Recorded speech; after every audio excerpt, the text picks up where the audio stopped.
The alien 72 vessel hours. We hung must in respond orbit now. like a cold Sir, gray what are our moon, options? blocking We fight. sunlight Get me over the Prometheus. entire eastern seaboard. It had been there for 6 days. No negotiation. No diplomacy.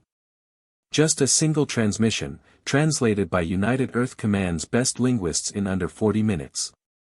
Surrender your world within 72 hours, or we erase your largest city as a demonstration. General Marcus Webb stood at the floor-to-ceiling window of the Pentagon's war room, hands clasped behind his back, watching the shadow the Varek ship cast over Washington, D.C. Behind him, 17 military advisors waited for his response. The president sat at the head of the table, pale but composed. "They think we're going to fold," Webb said quietly. "Sir," Admiral Daniel Holt spoke carefully, "their vessel alone is 4 kilometers long. Their weapons vaporized the ISS in 3 seconds. We should consider nothing except fighting back." Webb turned. His eyes were steady. "Get me Colonel Rachel Torres and the Prometheus Division. Tell them the clock just started." What the Varek didn't know, what no alien species ever knew, was that humanity had been preparing for exactly this moment for 30 years. Deep beneath Cheyenne Mountain, Colonel Rachel Torres walked through corridors that didn't exist on any official blueprint. The Prometheus Division was Earth's most classified military program, born from a singular, uncomfortable truth that every human general understood but never spoke aloud publicly. Humans were uniquely, almost disturbingly, good at war. Not because of technology. Not because of size or strength. But because humanity had spent 10,000 years doing almost nothing else. Every civilization on Earth had risen and fallen through conflict. Humans had invented the siege, the cavalry charge, the submarine, the atomic bomb, the drone strike. They had fought in frozen trenches, burning deserts, underwater, in the sky, and now, in space. Torres stopped before a massive reinforced door. She pressed her palm flat against the scanner. "Authorization, Torres, Rachel. Colonel. Prometheus 1. She paused. "It's time." The doors opened, and beyond them stood 80 of Earth's most advanced weapons systems, never shown, never tested in public. Orbital rail cannons. Quantum disruption missiles. 16 stealth destroyers coated in light-bending polymer, completely invisible to every known sensor array.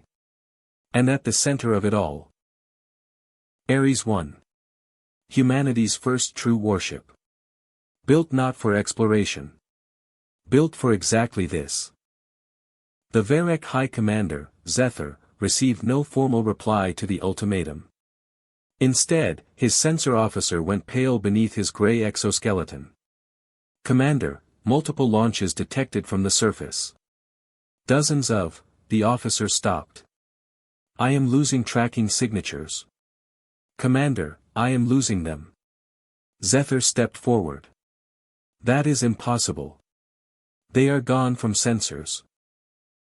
60 seconds later, the first rail cannon strike hit the Varek vessel's shield array with a force that shook every deck from bow to stern. It didn't breach the shields. It wasn't meant to. It was meant to deliver a message: "We found you." The second strike was different.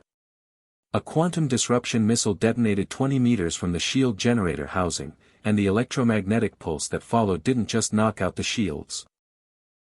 It reached inside the ship's systems like a hand through water and crushed them. Lights died.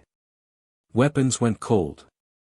Life support dropped to emergency reserves. And then Ares 1 decloaked. Zethar stared at the view screen in silence. The human warship was enormous, not as large as his own vessel, but it moved with terrible, deliberate precision. It didn't charge. It didn't fire wildly. It positioned itself with the patience of something that had studied every weakness in his ship's hull before the battle had even begun. General Webb's voice came through every frequency simultaneously. "You chose war. You picked the one species on this planet, in this galaxy, that has been training for war since before your civilization discovered fire. We don't want your worlds. We don't want your resources. We want you to turn around. A pause. Then. This is your only warning. We don't give two. Zephyr looked at his disabled weapons console. At his dead shields.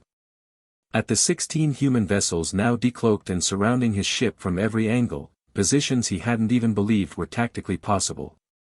He had studied humanity for years. He had read their history. He had simply not believed it. Set course away from this system, he said quietly.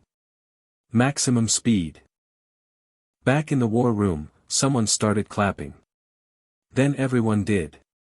General Webb didn't smile. He looked out the window again at Washington, D.C., now bathed in afternoon sunlight as the Varek ship retreated beyond the moon. Colonel Torres' voice came through his earpiece. They're running, sir. I know, Webb said. Should we feel good about this? Webb thought about the 10,000 years it had taken humanity to build the weapons that just saved the planet. The wars.